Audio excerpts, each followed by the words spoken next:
Hello everyone, এত ধরনের শাকসবজি কেন কেটে রেখেছি সেটা দেখে অনেকেই ভাবছো যে কি হবে আজ এত কেন শাকসবজি কাটা।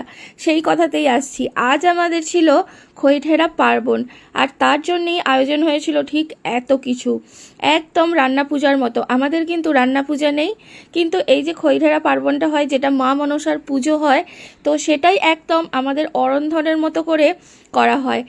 বাসি ভাত মানে পান্তা ভাত আগের দিন করে রাখা হয়, ভাত রাত্রিরে করে তাতে জল ঢেলে রাখা হয়। আর এই যে দেখো এত ধরনের শাকসবজি কাটা, বিশেষ করে সবজি, এখানে নারকেল কুচো করে রাখা আছে, যত ধরনের সবজি ভাজা করা যায় সব কিছু যেরকম অরন্ধনে হয়। এখানে আমি আলু সেদ্ধ করতে বসিয়ে দিয়েছি, এদিকে হচ্ছে চিচিঙ্গা ভাজা। তো অরন্ধন আছে আমার মায়ের বাড়ি, তো আমার সেই জন্য যখন শ্বশুরবাড়িতে এসে দেখলাম যে খইঢেরা পার্বণটা পুরো অরন্ধনের মতো করে পালন করা হয়, তার জন্য আমার কিন্তু বেশ ভালোই লেগেছিল প্রথমে। কারণ ওই যে আমার মায়ের বাড়ির অরন্ধনটা আমি ভীষণ মিস করি, মানে ওই যে স্বাদ সেটা আর অন্য কোনো কিছুতেই পাওয়া যায় না। তো এখন যখন নিজে রান্না করি তখন যেন মনে হয় সেই স্বাদ কিছুটা হলেও হয়তো এসেছে। এখানে নারকেল ভেজে নিচ্ছি, আর ওদিকে দেখলে সজনা শাক, সেটাও নারকেল কোড়া দিয়ে ভাজা।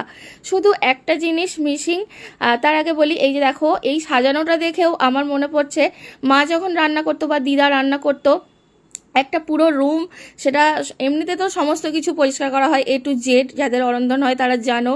আর পুরো একটা রুম একদম নিট অ্যান্ড ক্লিন করে রাখা হতো, সেখানে কারও ঢোকার অনুমতি ছিল না।